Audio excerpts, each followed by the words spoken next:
And here we go. Here we go on this beautiful Monday evening in the city. It's 6 o'clock straight up, which means it's time for Real Talk Memphis. Welcome in, everybody. I am your humble host, Chip Washington. Very happy to be here and very happy to have you with us as well. I hope that you all had a wonderful Easter holiday yesterday with family and friends. And, we get up this morning and it's a nice day and we're starting out weather-wise in good shape, temperatures in the 70s.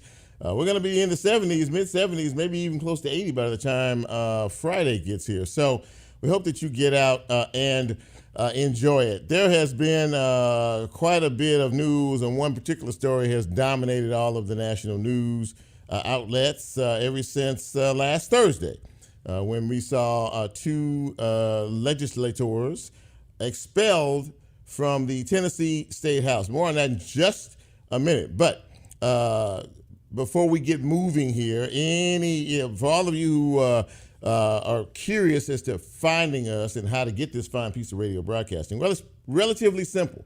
We are on 91.7 FM live right now, so you can check us out there. We're also on the WYXR app. You can catch us on the TuneIn app. We are also on Facebook Live, and when the show is posted tomorrow, you can catch us on YouTube and wherever you get your podcast, okay? Don't forget that. And by the way, in terms of the podcast deal, download these shows. They're not bad. Actually, I listen to them, every when I get a chance to do it post-show. Not bad. Download the show. Go to your favorite podcast platform. Listen to it, download it, and then tell somebody about it. How about that? Okay.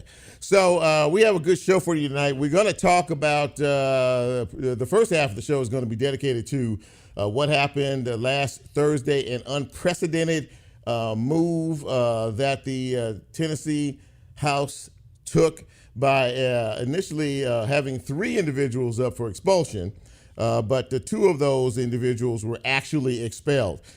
Justin Pearson from Shelby County, of course, Justin Jones from Nashville, and State Rep Gloria Johnson from Knoxville were all up for expulsion. And when the vote was all said and done, Gloria Johnson held her seat by one vote, just one. The two young black legislators were expelled. Why?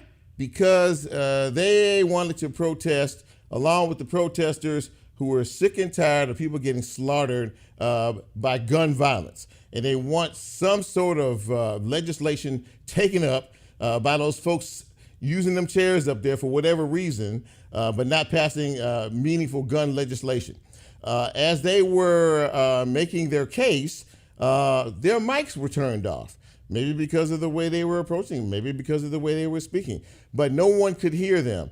Then they got a bullhorn and they started to make their point that way. Of course, there were protesters in the lobby as well. But after that, oh boy, I tell you, Cameron Sexton thought this was like the worst thing ever. And we're going to put you up for expulsion for using the voice that you were elected to use by your constituents in your districts, and because they didn't like the way you did it, they decided that you no longer fit in to that house, sanctimonious sanctuary. Now, I'm not going to get too exercised because I've gotten exercised enough about this since last Thursday. But of course, it has once again put the state of Tennessee in a very bad light. And nationally, this has been the top story, all over the country.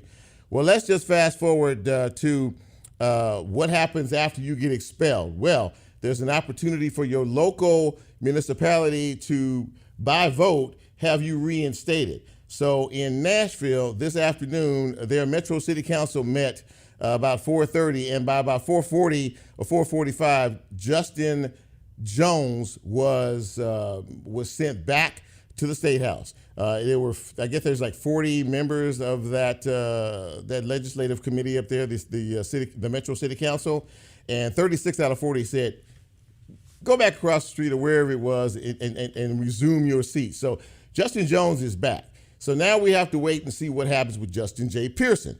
The county commission is going to have to make the determination whether to reappoint him or not. And then eventually, both of them are going to have to, since they were initially expelled, have to go for a special election to once again go through the process that they already went through. By expelling those two, there was over 100,000 constituents without a voice for the past several days. So, again, the county commission is going to meet, I believe, Thursday to talk about all of this and try to get him reinstated back into his rightful place in the legislature. To talk about this tonight, State Representative Joe Towns is supposed to call me to check in here in just a few minutes. Now, they are in session right now. The House is in session. But he said that he would take a few minutes to kind of walk us through. He was in the House when this unprecedented event happened, and he is going to talk to us about it and kind of where things are and where things are going from here. There's also been some conversation, or was some conversation, that the House might not take up the budget concerns of Shelby County, some $350 million rather, for improvements to the FedEx Forum, football stadium, and a lot of other things that are part of the overall state budget. There was some word that came down last week that if Justin J. Pearson was reinstated, that they might hold that up. But it was said this afternoon by the Speaker of the House, Cameron Sexton, that he supports that effort. Well, of course he supports the effort now. I mean, it's white hot there. There's nothing they can do, right now to make a false move to look like they are negative against the Memphis and Shelby County as they have been in the past. So anyway, State Representative Towns will be joining me in just a couple of minutes. Also, we mentioned the aforementioned county commission. Well, County Commissioner Erika Sugarmon is going to join me in just a few minutes to talk about a couple of issues. And of course, this one will be on the top of the agenda because our city council our county commission has to make a determination as to when a reinstatement vote might happen and then what happens from there. We'll also talk to her about Wanda Halbert, the county clerk, and her newly appointed assistant, Janet Hooks, that was supposed to start today. And in the second half hour of the show, did you know that Memphis is number one in the entire country for predatory payday lending? You know how you go and you need a little quick money, and you go to these loan places and they charge you like 400% interest on what you borrow, so you can never pay it back. Yeah, we're going to talk a little bit about that. There's a gentleman who has a program called Forward Memphis. His name is Travis Moody, and he will join me in the second half hour of the show. But before we move any further, this is the time of the broadcast that we shout you out. This is the time that if you celebrated a birthday, or you had one over the weekend, or you had one today, or you have one this week, this is your time to shine as we shout you out for your current trip around the sun. And as Lola prepares to take her place, I can't do any of this without saying, hit it, Bren.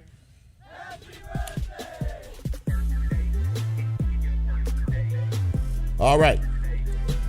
Happy birthdays going out to Evangeline Turner. Annette Fair is celebrating her birthday today. Happy birthday to Sheila Robinson Beasley, to Sherry McGlown. Happy birthday to Bishop A.R. Moulton. Michael Smith, happy birthday to you. Vivian Burrow celebrating today, as is Valerie Collins and Rufus Bill Smith. And Lola. Yes, a very happy birthday to my niece Amber, and a very, very special happy birthday on this Friday, a happy 18th, to my very own Miss Addison Carruthers. Addison, that's our girl, ladies and gentlemen. That's Lola's daughter, and she pops in every now and again. When she's not taking a nap during this time of evening, she pops in every now and again to visit us and spend time with us. Happy birthday. It's coming up when, Friday? Well, happy upcoming birthday to you, Addison. She is a senior, a graduating senior. What school she go to? Whitehaven? Coming out of Whitehaven High School, class of 2023. listen, to each and every one of you, happy birthday. I hope that this day was filled with fun and laughter, and we look forward to checking you out next year for your next trip around the sun. Thank you, Brent. And I'm watching like 2 or 3 things here at one time here, making sure I'm as timely as I could possibly be. But as we discussed, the big story, of course, is what happened when our 2 legislators were unceremoniously expelled for using the voice that they were sent to Nashville to use by folks in there who didn't particularly like the way they were expressing their opinion, so to speak. And as I said this afternoon, the Metro Council in Nashville met, and they voted unanimously to reinstate Justin Jones back to his seat. But and we're waiting to see what happens with Justin J. Pearson. There's a lot of troubling issues that surround this. A lot of this smacks of racism. You get 2 blacks and 1 female, and the female barely held her seat. And all of this over basically nothing. There have been people that have done much worse in that legislative body that a lot of those long-timers will tell you about if they were telling the truth. But to take an issue like this, as minuscule and as minor as it is and as it was, and to blow it up to all kind of proportion was completely and totally unnecessary. And you knew it was coming because they were trying to make a point. Now, what I want to see is what happens moving forward. They're back. Are they going to put them on committees? Are they going to just keep them off of committees? Are they going to have a chance to weigh in on some of the important issues that are facing all of us as Tennesseans? What kind of satisfaction are they going to give folks who are tired of the gun violence that we see not only in our city and our state, but in our country? And speaking of, there was another mass shooting event this morning. It was in Louisville, Kentucky. It was at a local bank. Apparently an employee, or maybe soon to be an ex-employee, 23 years old, walked in the bank, opened fire, killing 4 people, wounding 9 other people. Law enforcement took him out. And again, apparently this individual live streamed his work as he walked in and started gunning folks down. The governor of the state of Kentucky was very, very upset because 1 or 2 of those individuals that were killed were very close friends of his. And also among the wounded is a law enforcement officer, 26 years of age. He just graduated from the police academy less than 2 weeks ago. And he responded to the scene. He was shot in the head. Right now, according to the police chief, he has come through surgery. He is in critical but stable condition. We, of course, send our prayers to all of those who are once again affected by this gun violence episode that we have seen and that we continue to see. Of course, last Friday, the Vice President of the United States flew down to Nashville to have a bit of a rally, if you will, at Fisk University and meet as they were so dubbed, the Tennessee Three, to meet with them. And of course, the president also weighed in. He checked in and spoke with the aforementioned individuals in question, and showed his support and said he was going to bring them to the White House.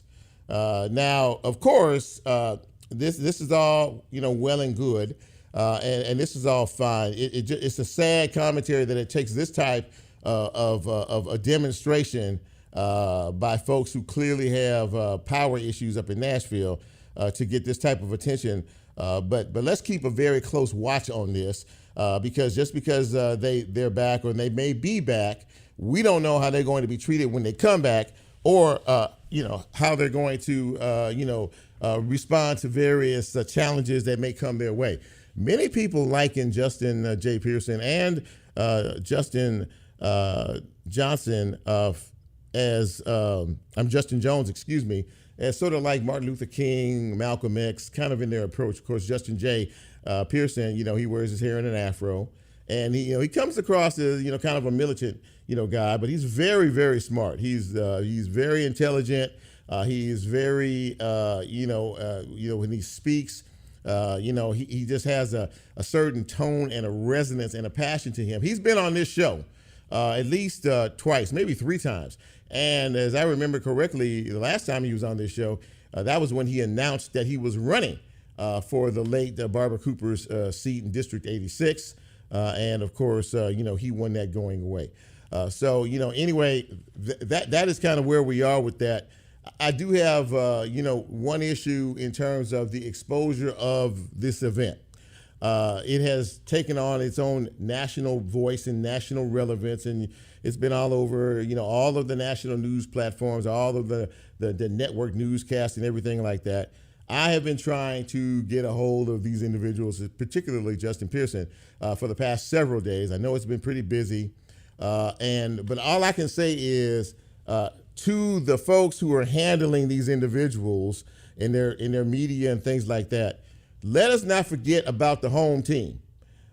Justin Pearson is a representative of Shelby County, Tennessee, of which Memphis is a part of.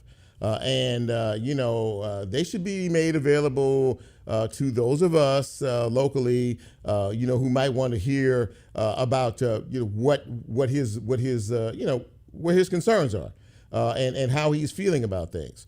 I realize it's a busy time. I realize, like I said, everybody's throwing mics in their face from all over and everything else. But let us try to remember that he represents Shelby County, and he represents about 76,000 people here.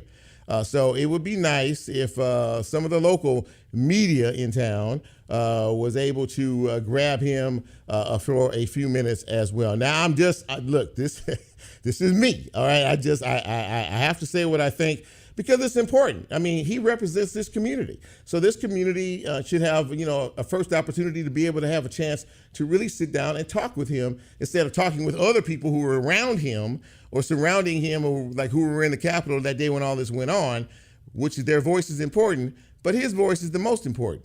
So who's ever listening to this right now, if anybody's listening to it, who has, any reference to his camp, so to speak, you might want to pass that message on. Oh, by the way, they both have retained legal counsel. From what I am able to ascertain, they both have a legal representation. Now, I guess my question is, if they get reinstated back in their positions within the structure of the state house, what is why do we need, legal representation? Because this is about being removed from a seat that you were elected to and being put back in the seat that you were elected for.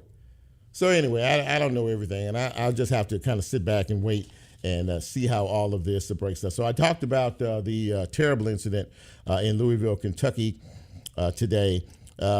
In some lighter news, I'll just say that your Memphis Grizzlies are about to be in the playoffs. The basketball season, the regular season, is basically over now. There's a couple of play-in games, one of which does involve the Grizzlies, between the Minnesota Timberwolves and the Los Angeles Lakers. So whoever wins that game tomorrow night will be the play-in game, and that will be who the Grizzlies will play on Sunday.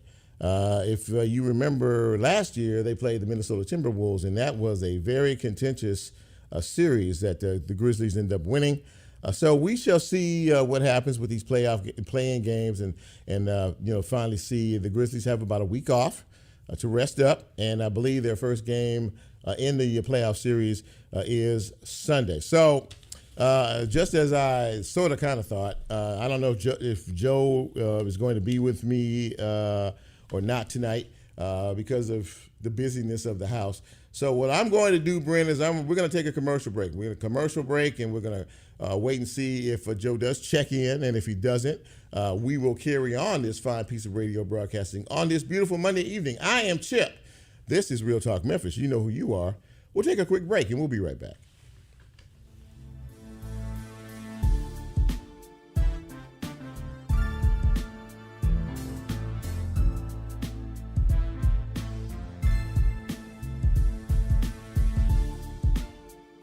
If you like Real Talk, here's a way you can get involved. Do you have a show topic idea or suggestion? Want to be considered a guest? Or have a guest idea? Then send Chip a message on his Real Talk show page and you can be a part of the Real Talk experience. So as he always says, go out and tell somebody. We'll be right back.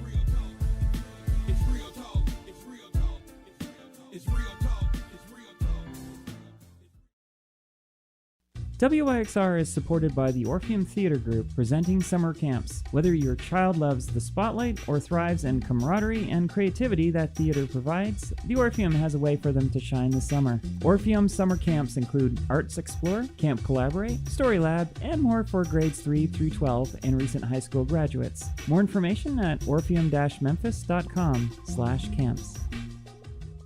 WYXR is supported by the Onstage at the Halloran Center 2022-2023 season, which continues in downtown Memphis. Experience live entertainment with music, magic, and more, including the return of Orchestra Unplugged and the Songwriter Series events. More information and the full lineup at orpheum-memphis.com/onstage. Hey, I'm Will from Crosstown Brewing Company. We support WYXR 91.7 FM. A favorite beer is just like a favorite song. We feel something new every time we encounter them. Cheers to playing the hits and tasting the notes. Hello, Memphis. Urban Earth is a proud supporter of WYXR 91.7 FM. On Saturday, April 29th, Urban Earth is hosting our annual Flicker Fest, which will feature live music by Jeff Hewlett and Devil Train. We'll also have multiple food trucks, beer from Crosstown Brewery, and activities for kids and adults alike. The festival will be held at 80 Flicker Street under the Union Avenue Viaduct in Midtown. More information at urbanaearthmemphis.com.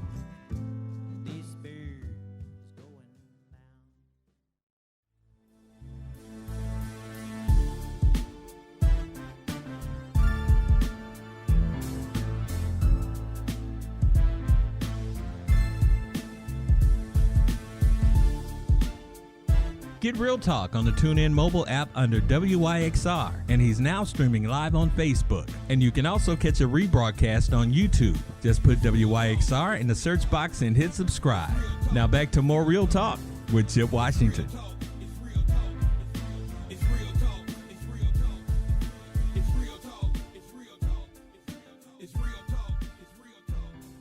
And welcome back to Real Talk Memphis on this Monday evening. Chip here, and of course we're waiting for our guest. Now, to be honest, I even though I did talk to Joe Towns earlier today, and he said he would try to join me. The session kicked up again this evening at 5:00, and I know it's generally a busy time, and I would imagine that now that one of the Tennessee 3 has been reinstated. Maybe there's some excitement surrounding that, but that's okay because I look up on the screen and I do see that I had trying to figure out which guest that is. It is there. Okay, so we're going to move ahead and we're going to talk a little bit about this with our county commissioner. She is Erika Sugarmon, and of course now that our friend in Nashville was reinstated. We were all wondering about what is going to happen with Justin J. Pearson. And again, to talk to us about it during a very busy time is County Commissioner Erika Sugarmon. Erika, can you hear me?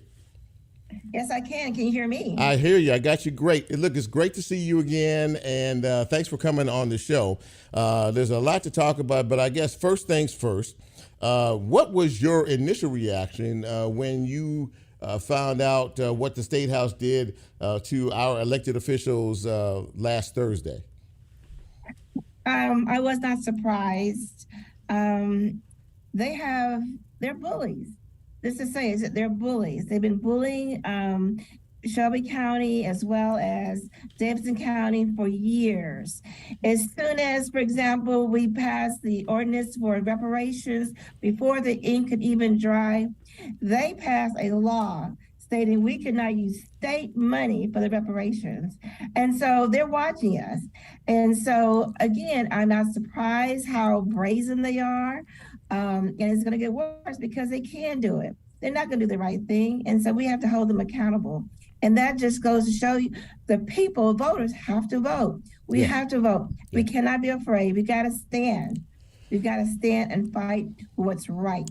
So now, once all this news broke and really kind of took over the entire consciousness of the country, one of the things that was said, and I believe it was attributed to you initially, is that they meaning the State House, would probably try to hold it against us as they have in the past from the budget perspective. We're looking at $375 million for various projects and things like that. And I don't know if you heard it from someone or you felt it or something, but they started going around that, you know what, since if they had to reinstate these two individuals, in particular Justin Pearson from here, that they would withhold funding. Did I get that correct?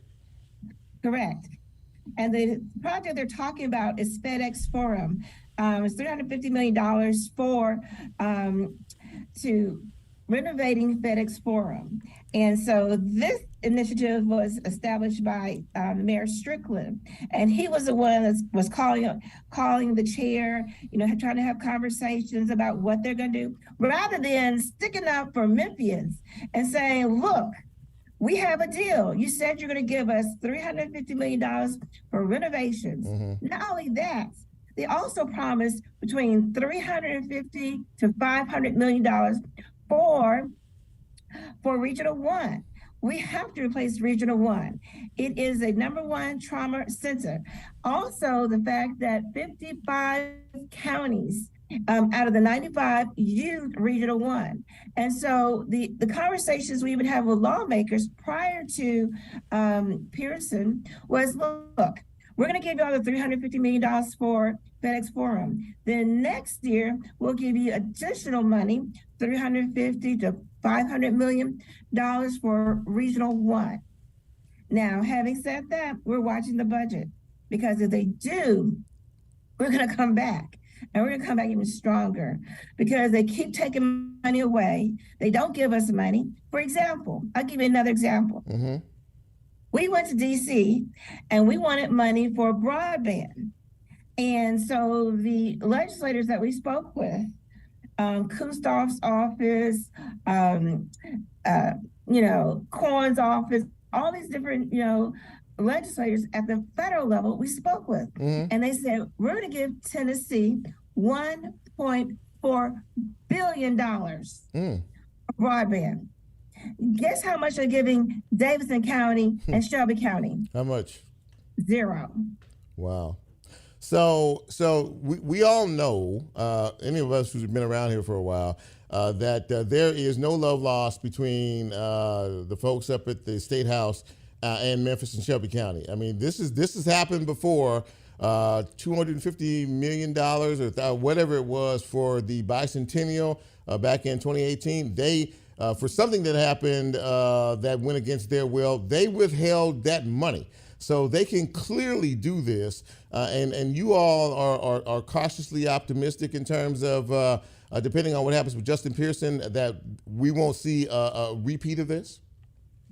Well, the whole world is watching. And so what they're doing is giving a playbook for other states to follow, such as Texas and Florida and Mississippi. Now, also recall what they're doing in Mississippi. They have basically starved Jackson of resources and funding for years. Right. Trying to help them clean the water. Said, no, that's your responsibility.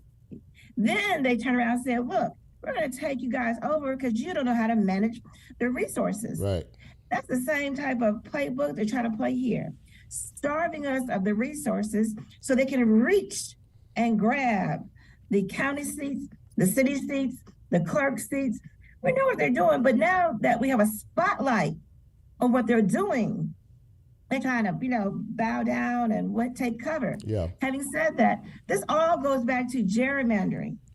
It all goes back to gerrymandering. They're going to have to, at the federal level, do something, because it's not just Tennessee. It's where you have strong supermajorities, Republicans, and you have areas like Shelby County and Davis County were blue. They're starving us. It's a tactic, and we're not going to take it anymore. We have these millennials, Gen Zs, who are ready to fight. Yeah. And we're here in Shelby County. We're going to support them, and we're going to fight along with them. So let's talk about what happens next in reference to Justin J. Pearson. You all now are going to be meeting day after tomorrow to talk about some things in reference to it. Exactly, is that going to be setting a vote? Are you going to vote that day? Are you going to discuss it? What's next here? We're going to vote. Oh, okay. We're going to vote. Okay. And we expect a large turnout. And we're going to send that young man right back to the state. Mm-hmm. People are saying that at this point, he really, needs to be at a national level. And if y'all heard him speak, oh my God, he's awesome. Yeah. And so he's got a very bright future. But right now, we need him here. We need him in Tennessee. So I'm hoping that he'll stay here a little bit longer. Do you have to have, is it just a majority, Erika, of the board that has to vote in the affirmative? Because I was hearing that there were a couple that were polling earlier, and there were a couple of maybe 2 or 3 that weren't quite sure as to how they were going to vote. Yes, we have to have a majority. That means 7. Okay. And so people have been telling me, we've got our 7, so we're going to see. I think that at this point in time that we all, even the Republicans, if they vote against them, they're voting against the constituents here in Shelby County. And they're just holding the party line. And I'm so sick of it because time and time again, Republicans hurt themselves as well. But I want to be also mindful that we've got over 6,000 emails from people. They're not just Democrats. They're not just Republicans. They're libertarians, they're everybody from all walks of life saying, support this young man, send him back, and that's what it's about. Yeah. Also, I want to say this real quickly. Go ahead. Because in Tennessee, we decided to, I'm not going to say we, the state legislators decided to forego Medicaid expansion because that was initiated by President Obama. And so that's ridiculous because we have so many people that need it here. And as a result of our state legislators not getting Medicaid expansion in the rural areas, we had a lot of hospitals to close down. Mm-hmm. That's how ruthless these individuals are. They're very selfish, very self-centered. They don't care about Republicans, Democrats, libertarians, the working class. They don't care. It's about power and control. Yeah.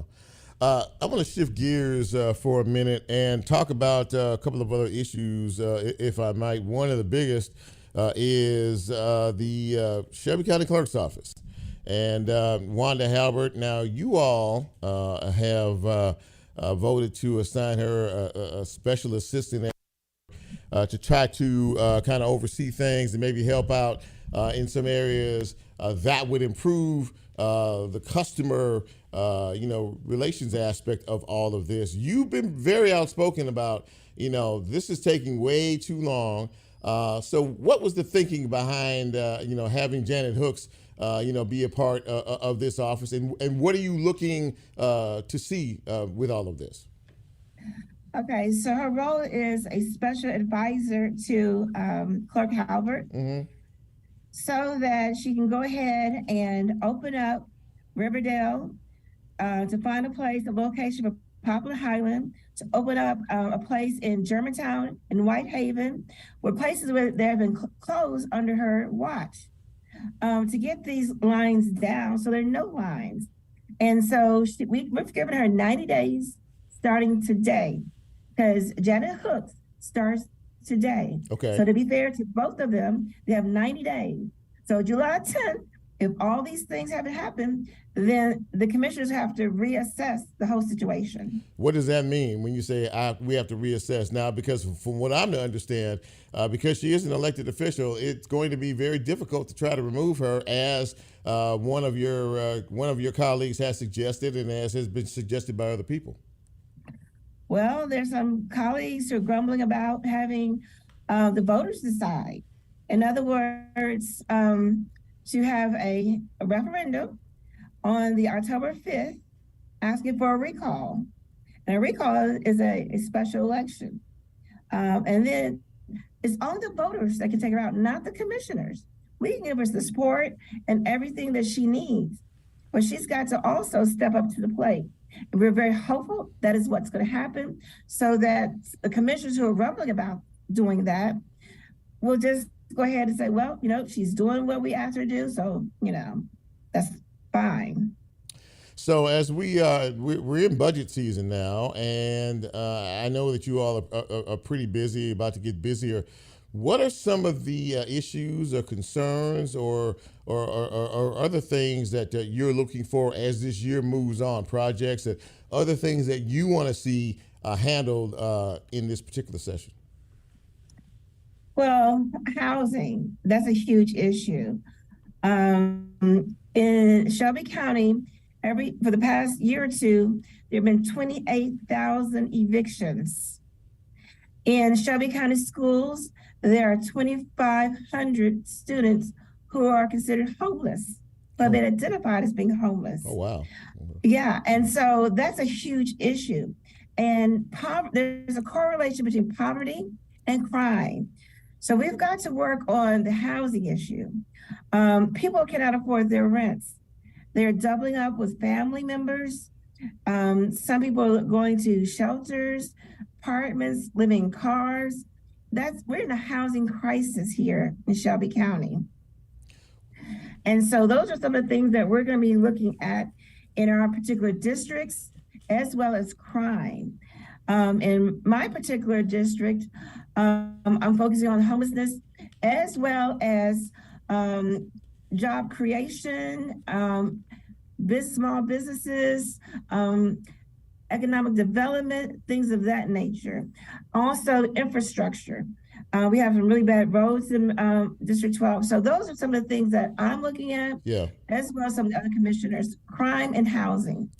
We're getting ready to open up what's called a housing stability pilot program. Okay. And the idea is to help support people who, for example, living in a place where the landlord won't fix the issues, the problems. And so bringing them both into the court, and Judge Henderson will reside and try to mitigate everything before it goes to court. It's going to be pre-litigation. And the idea is to have data so that the following year, we can ask the state for a housing docket or housing courts. They have it in Davidson County, and they have it in other states as well. So I've been working with Judge Henderson on that as well.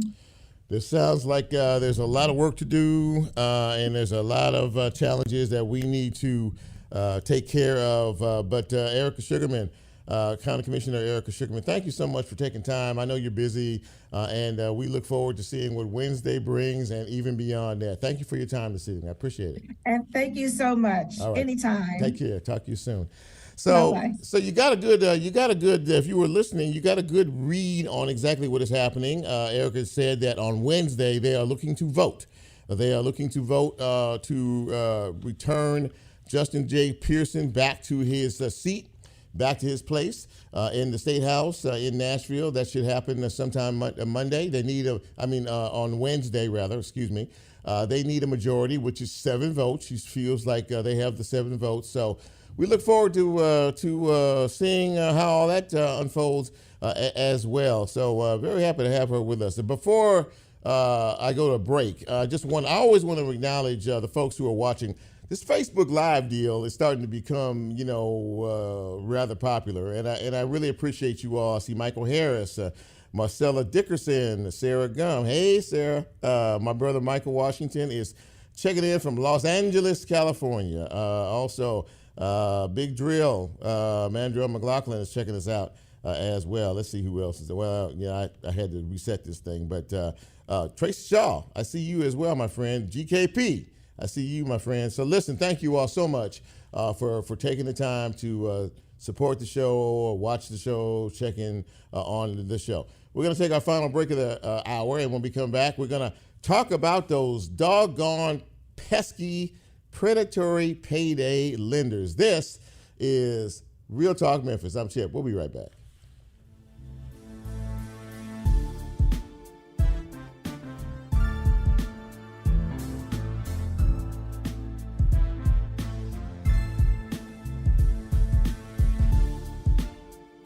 If you like Real Talk, here's a way you can get involved. Do you have a show topic idea or suggestion? Want to be considered a guest or have a guest idea? Then send Chip a message on his Real Talk show page and you can be a part of the Real Talk experience. So as he always says, go out and tell somebody. We'll be right back.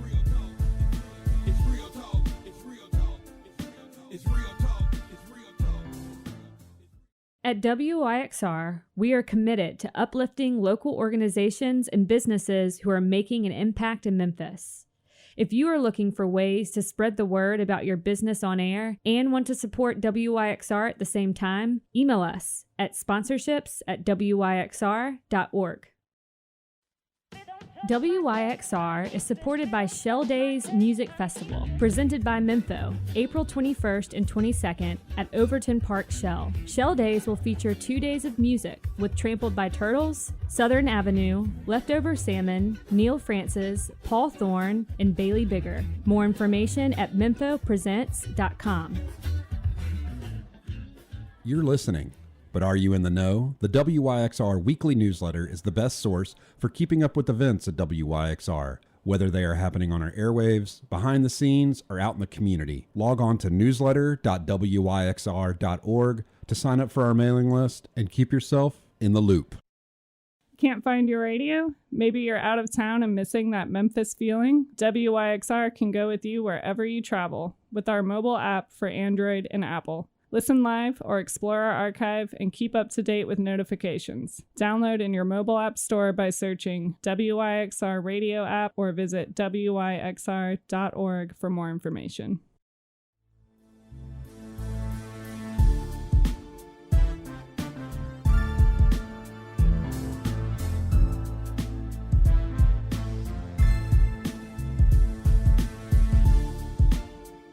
Get Real Talk on the TuneIn mobile app under WYXR, and he's now streaming live on Facebook. And you can also catch a rebroadcast on YouTube. Just put WYXR in the search box and hit subscribe.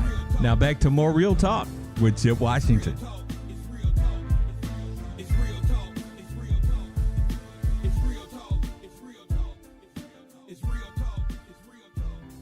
And hello, friends. Welcome back to Real Talk Memphis on this Monday evening. And, you know, we talked about this at the very beginning of the show. One of the things that Memphis and even probably Tennessee is known for, not in a good way, is predatory payday lending. It is a huge, huge problem in our state and in our city and our county.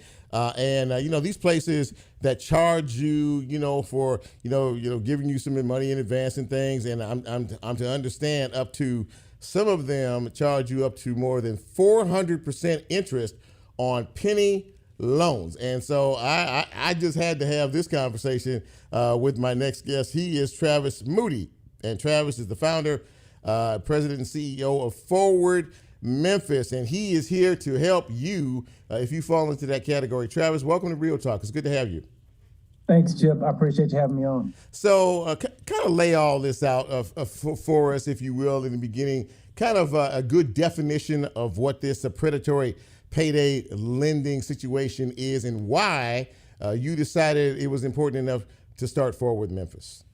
Yeah, good question. So Forward Memphis, we're providing a way out for people who are in predatory lending. And what we're doing that is by money coaching. We meet with them and create a sustainable plan and provide access to up to $5,000 in emergency financial assistance. So the reason why people get in it is half of Memphis scores under 633 in their credit score. Mm-hmm. And half of Memphis has less than $400 saved for emergencies. Oh, wow. So if you run into that situation and then you have an emergency, you can't get a bank loan.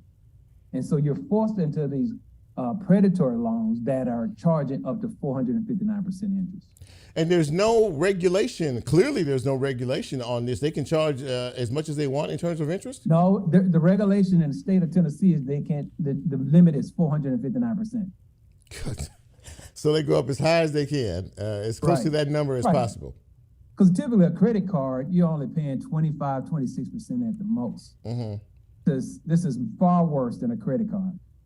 And typically they're predatory because they're not in every community. They're not in Germantown and Collierville. Oh, okay. Those are in where I grew up. They're in South Memphis and Whitehaven and Hickory Hill. So they're targeted. They're specifically targeted to a certain population and a certain audience, is what you're saying, correct? Yes, they're targeting people who are under financial distress. Now let's talk about this credit rating number that you talked about, 600 or so. Now that doesn't, in terms of the world of credit, that is what, that's below good. I mean, where does that fall? Where does that fall? Well, okay, so 633 is bad, and you can't get a loan for under 670. And good credit would be over 720. Is good credit. Okay. There's an organization that did this survey of all of the major cities and how well they manage money, and Memphis was, out of the top 66 cities, Memphis was number 66.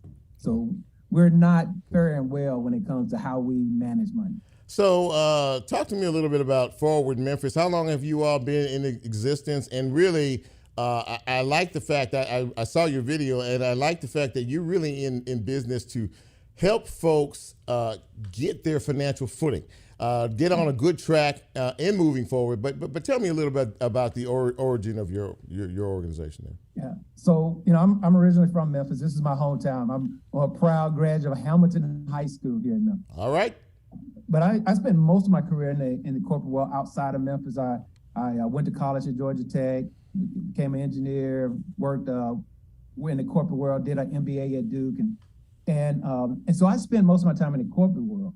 And after I wrote a book, I wrote a book in 2006, really sharing our personal story, how we paid off over $100,000 in debt, and it was a personal struggle. But after I wrote that book, I really felt a calling to come back to Memphis to help other people who were struggling financially.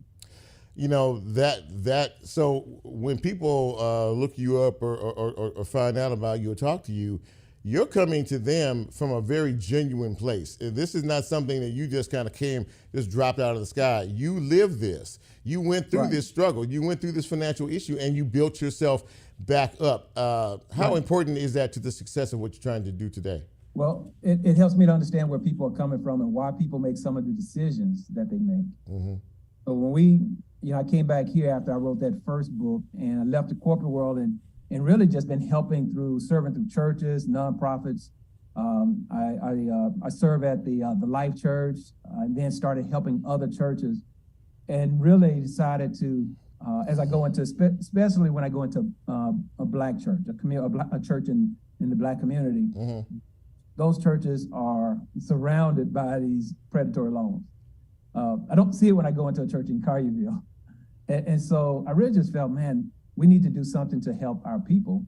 And I wanted to be a part of that. So this is a nonprofit organization to help people financially. Okay. So what are some of the biggest challenges when folks come to you for help in terms of what kind of advice you give them? What are some of the challenges that you face in terms of folks understanding what they need to do, but not necessarily wanting to do what they have to do? Right. Yeah, that's a great question, because when we started this thing, I went to, we shared a vision for ending predatory lending. And so we started talking to, we have partners like First Horizon, Hope Credit Union, Agape, and all of us have kind of working in this space, Rise Foundation, all of us work in that space. Mm-hmm. But we wanted to put something together to not just hand money out to people. We wanted to give it resources, but we wanted to have it where it was sustainable. So here's the biggest challenge is that, so people who meet with us and go through our process can get up to $5,000, access up to $5,000 to wipe out, to help them financially. Okay. But many people, it's not just giving them a check, it's giving them a plan. So a plan could be that they cut out cable. If you got a $180 cable bill, we may say you can't pay that. Or if you have an $800 furniture payment every month, we may say you got to get rid of that. And so that's the biggest challenge is some people, they want the freedom, but not willing to do what it takes to be free. So you put them on a plan, and generally, is there a time frame involved in that, or does it depend on how much money they borrow, or how does that work exactly? No, so we pretty much, we do a short-term plan. So we think of us like the emergency room. When people come to us, we want to get them back on their feet. And we have partners that can coach them long-term, but typically we're helping people we're making a decision within weeks or days. So, so this is obviously something that is very needed, has been for a very long time. I guess I'm just struck with the notion of having to pay so much in interest, as you say, for a penny loan. But there are people in this. I mean, you grew up here. You know what Memphis and Shelby County is all about. We have a very high poverty rate here. Economics is a very major and touchy subject around here, is it not? Yeah. So it is, and the issue, Chip, is not as much about a lack of income. It's because everyone that has a payday loan, they have a job, and the typical person who has a payday loan, their income is somewhere between $40,000 and $75,000 a year. Really? Right. So most of them are like there's a nurse who came to us recently that she had gotten a divorce, she had some sickness, and she earns a decent income, but now she's about to lose her home because she didn't have enough money to keep up, and so she went to a payday loan to get $1,000 because she's short. And the problem is, if you don't have that $1,000 to pay back in 2 weeks, then you have to renew it. And so now you paid another fee, and most people have a payday loan for about a year. And so if you're paying $150 every 2 weeks for a year, that's about $3,000 that you paid. And you still owe $1,000. That's incredible. That's absolutely incredible. So Travis, if folks want to contact you and utilize your services, give them all that contact information, please, sir. Yes, you can contact us at forwardmemphis.com. Forwardmemphis.com.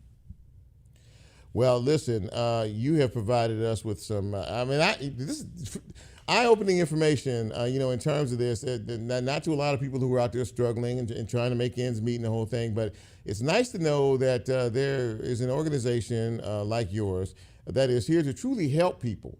And I'm sure that you have probably a whole wall of success stories, and it's got to make you, before you get out of here, it's got to make you feel good when you do take on a new client and you do help them through a process and get them back on the right course. Right. Yeah. So last year we were able to work through one of our partners, Agape, and provided $84,000 to 34 families, and that helped. It's not just giving those families check; it's changing those family dynamics. Exactly, changing their lives. Yeah. Well, Travis Moody, thank you, man, for coming on the show tonight and educating our audience. I really appreciate you, and you're always welcome back. Thank you so much. Thank you for having me. I appreciate it, Jim. All right, man. Thank you. So, ladies and gentlemen, that puts a wrap on the broadcast tonight. I think that in terms of our guests, sometimes they get a little tied up. And Joe Towns, of course, is busy up at the State House. But again, if you did not hear, Justin Jones was reinstated this afternoon in Nashville, so he is back in the House. Justin J. Pearson, according to our County Commissioner, Erika Sugarmon, they will vote on his reinstatement this Wednesday. So I'm sure that there will be a lot of people, as she said earlier, there'll be a big crowd of support, to enjoying him back where he belongs. We need young people to be engaged and involved in this process, this political process. The biggest problem that I see is apathy among young people. They don't think it's important to vote. They don't think their vote counts. They don't think that they can be representative. The two Justins are 27 and 28 years old. That's how old they are. They're very young, powerful, dynamic, bright futures. Everyone, if you don't take anything away from this travesty that happened last week, understand the fact that your vote does matter, your vote does count, and your vote is important. You need to go out and exercise your right to vote. If you want to change the status quo, you need to do something about that. And you have the power of the polls to be able to do it. We need voices like the two Justins in that state house to keep those boys honest. And let me tell you something. Every last one of those people on the Republican side in particular are going to be up for re-election at some point or another in their representative districts. Let this hopefully be a lesson to them that, you just can't go pushing folks around just because you feel like you can do it. Because, there's the old expression that says, if you don't pay me now, you'll pay me later. It won't always be like it is now up there. So again, we just have to keep pushing. We have to keep driving, and we have to keep supporting our young folks. Stay behind them, support them, push them. They are examples of what we need to be and what we hopefully will see in the future. Now that I'm off my soapbox for this Monday evening, thank you. Thank you, ladies and gentlemen, as Bryn plays us out, for giving us an hour of your time each and every week. It does not go unnoticed. I very much appreciate it. I truly do. We're going to continue to keep banging the drum, giving you information, and bringing the guests that you want to see. And by the way, if there's a guest that you would like to see us have on the show, or somebody that might bring positive to the program, send them our way. I'm always willing to look and see, who's out there, because there may be somebody I don't know. Once again, enjoy this week. Be safe. Be careful out there, because there's a lot of nuts running around out here, and I want you to be safe. So as we prepare to make our leave for Bryn, for Nicole, and for Lola, and even her daughter Addison, who's running around here someplace, I'm Chip. Thank you again, in all sincerity. If the Lord says so, we'll be back here same time, same station, same chair, and we'll try to do it just a little bit better. By the way, next week is Pledge Week here at WYXR. You'll hear more about that as we get closer to it. So till then, take care. Godspeed.